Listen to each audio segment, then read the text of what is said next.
To'xtang. Ham shaharga yaqin, ham katta oilani bemalol o'ziga sig'diradigan shinam hovlini bir ko'ring. Olmayman deganingizda ham ovorasiz. Narxini qancha deb o'ylaysiz? Taxminingizni kommentariyada yozib turing. To'g'ri topdingizmi, yo'qmi? Videoni oxirida bilib olasiz. Hovli 7 sotix joyni egallagan 8 xonadan iborat. Katta oilalar uchun ayni muddao. Bino pishig'ichdan qurilgan, mustahkam asos ustiga plita bosilgan. Xohlasangiz yana ikkinchi etaj ko'tarib olsangiz bo'ladi. Hozirgi holatda kirib yashashga tayyor joylar bor, lekin yana kengaytirish imkoni ham mavjud. Kommunikatsiyadan umuman muammosi yo'q.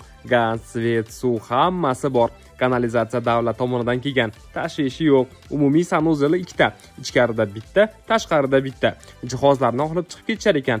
O'z idingizga moslab ichini to'ldirib olaverasiz. Hovli keng, agorodi bor. Ko'cha tomon darvozaning tagida ham yana joyi mavjud. Ekin ekib hosil olsangiz bo'ladi. 10 ta mol qo'ylar uchun joyi bor. Tepasiga somon bosgani joyi ham mavjud. Chorvachilik bilan shug'ullanishni yoqtirganlar uchun zo'r imkoniyat.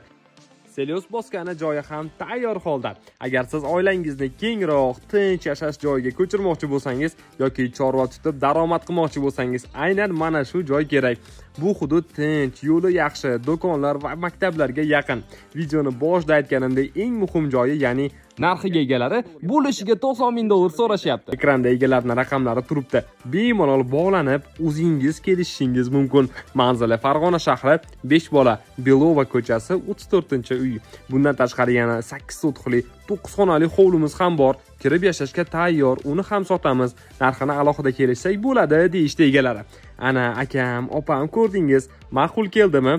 Bilaman, ma'qul kelgan. Endi shundoqina kimga shunaqa joyni ilinsangiz, barchalariga ulashib, jo'natib qo'ying. Kim bilsin, balki shunaqa shinam xonadon begona bo'lib ketmas.